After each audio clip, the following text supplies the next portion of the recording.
Hello, this episode is all about the cabbage, a basic staple food that is easy to grow and also incredibly satisfying in the garden. This year, 2026, Vogue announced that it was going to be the year of the cabbage. And the cabbage comes with quite a lot of connotation. And the first thing that often comes to mind is that it's a budget food.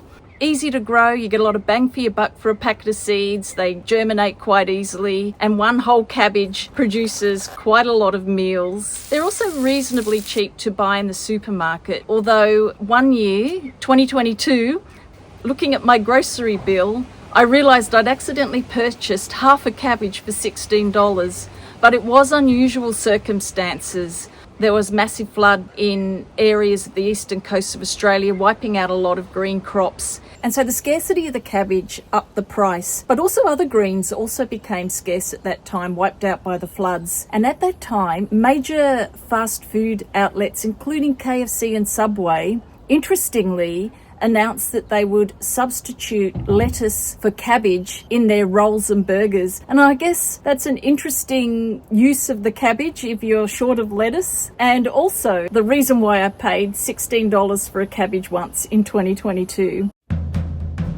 Cabbage has that austerity vibe to it that goes all the way back to the Second World War, when it was often promoted, especially in Australia, as a vegetable to learn how to cook and use more. And I do think it comes down to the importance of backyard food production during that time, your victory gardens, as well as it is a vegetable that goes a long way. And so part of that might be the Vogue vibe. Certainly the image looks that way, but cabbage is also having a major love affair with fancy restaurants as well, and you'll often see it used in interesting ways on the menu. And also for Vogue, the cabbage is a beautifully coloured, interesting looking vegetable. It is a beautiful plant to not only grow in the garden for the shape of its leaf, but also for its colour and how it mixes with both flowers and other vegetables. And so here's to 2026 and the cabbage, and let's get started growing. Let's start at the beginning of the plant's life. Important thing to remember is to sow the seeds about 1 centimetre deep and keep the soil moist but not boggy. And then when I get to about this stage here, I sometimes just leave them and Lord of the Flies, but the ideal thing to do is to separate them out and give them a better chance to get bigger. I'm one of those people that often just buy seedlings from nurseries and things because I'm time poor. But this is a plant that is actually quite easy to grow from seed, and a lot of people directly sow the seeds into the ground and have a lot of success. I have too many creatures in my garden that like to eat little seedlings, and so if I grow from seed, I tend to have to put them in pots and protect them in the evening. Also, we go down to some quite cold summer evenings, which can really set germination back. With cabbage, if you have ideal conditions, uniform warm evenings above 18 degrees, you will get germination within about 5 days. If you get a cold setback, it can take around 2 weeks. Last autumn, I planted a whole bunch of cabbages and some other brassicas in this 4 by 5 metre bed here, and I thought I'd share some of the stories about my cabbages journey to harvest. But first, the basics. The cabbage plant likes a full sun position, soil that is enriched with organic material, compost for example. The plant needs to have good moisture levels in the soil but not waterlogged, and the plant takes 3 to 4 months to grow from seed through to maturity. You can see that my cabbage has a few Swiss cheese holes, and that is because my veggie garden is a full organic garden. I don't use any pesticides or herbicides, and all my fertilizing is compost and worm farm produced. It's a small garden. I do a lot of crop rotation, and it's a bit of an intensive gardening experience as well. So one of the things that happened is that this bed was planted out 8 months ago, and some of the brassicas worked really well, but it was a bit of a random result. And I thought it might be useful to talk about what happened over that time and how it can affect the outcome of your production. It's not the end of the world though. I still got my cabbages and I'm enjoying them over the summer, making coleslaw and using it in salads and playing around with all the amazing things you can do with cabbage, because it's a vegetable that offers a lot of umami to any dish, and it's becoming the favourite of fancy cooking, MasterChef and chef's recipes. All right, so let me start at the beginning. 8 months ago, I cleared the bed of all its weeds, planted out the seedlings. It was mid-autumn, the first half of autumn last year. The weather ran very hot, and so it felt like an extended summer. The plants kept producing, and I was a little delayed in putting in the winter crop. But then about a couple of weeks after I planted my brassicas, it's like the weather just suddenly fell off the shelf and turned into winter, and there was heavy frost on these small vulnerable plants, and really all they did was bunker down over the winter, stop growing and just hold the line until better weather. And so they did really nothing until spring, and then they started to produce. Ideally for cabbages, you need an 8 to 12 week planting ahead of frost. And so I have quite a frosty garden. It goes down to about -7 over winter with some hard frost. And this bed is particularly prone to frost. The cabbages just held on for quite some time, and then they started their growth towards summer. And I've got a summer crop. If you're in a warmer part of Australia, you can grow cabbages all year round in any case.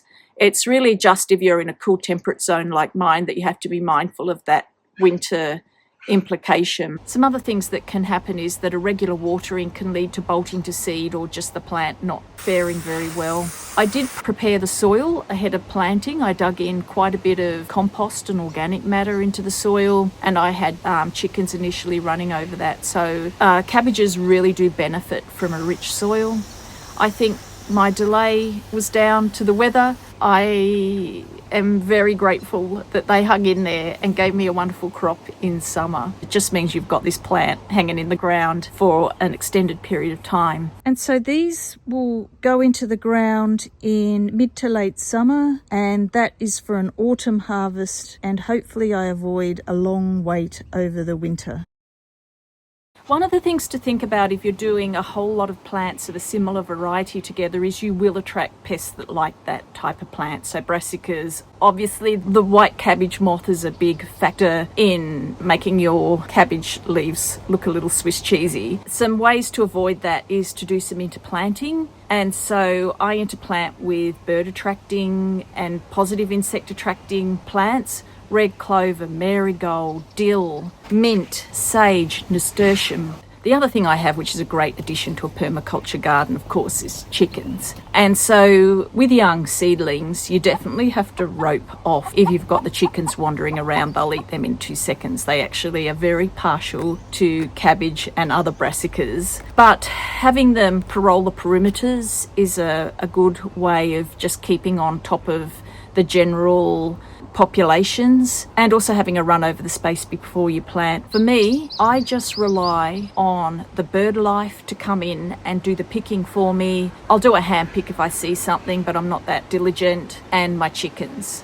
Another thing to think about is that the outer leaves can get hammered, but when you peel them away, you can end up with quite a good quality cabbage that hasn't got as damage either. If you've got a limited amount of damage on the outside, generally the cabbage on the inside will probably be fine once you've moved away the outer leaves. My outer leaves are also getting, because it's summer, they're getting sunburnt, and a couple of my cabbage heads split over the Christmas period, just trying to keep the water up when you're really busy and when the weather is dry was complex. With the split cabbage, if you just cut the little bits off and peel in and around it, it's a perfectly edible cabbage.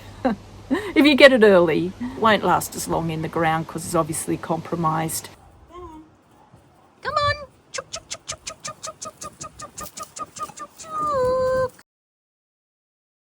And now for the harvesting and eating. Harvest when the ball is nice and firm. When harvesting, cut a few centimetres below the edge of the ball. You'll need a strong pair of secateurs and a knife.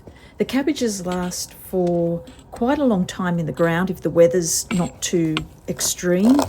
and several weeks or so in the fridge. Even after you've cut them, they last a long time in the fridge. If you've got quite a few cabbages coming on, it's a good idea to start harvesting early when they're a bit young. They actually last a fair while in the ground and a fair few weeks in the fridge even after you've cut them. So this is a recipe for coleslaw, and coleslaw is of Dutch origin, coleslaw. I think Australians have definitely made it their own. Australian coleslaw has mandatory carrot shredded, and you'll usually find it at barbecues and with a roast chicken or fish and chips. And Australian coleslaw doesn't mind a bit of mayo.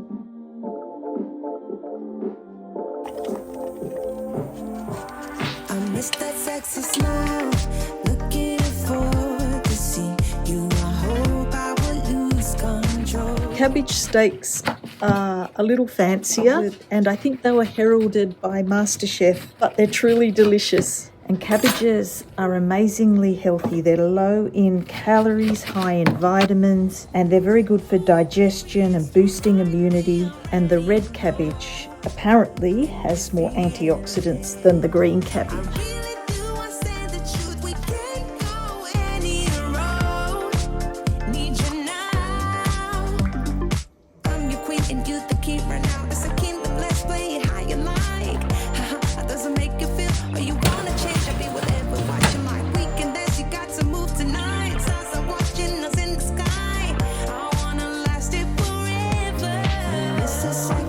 And this one is going to be for the purpose of art. I hope I won't lose control.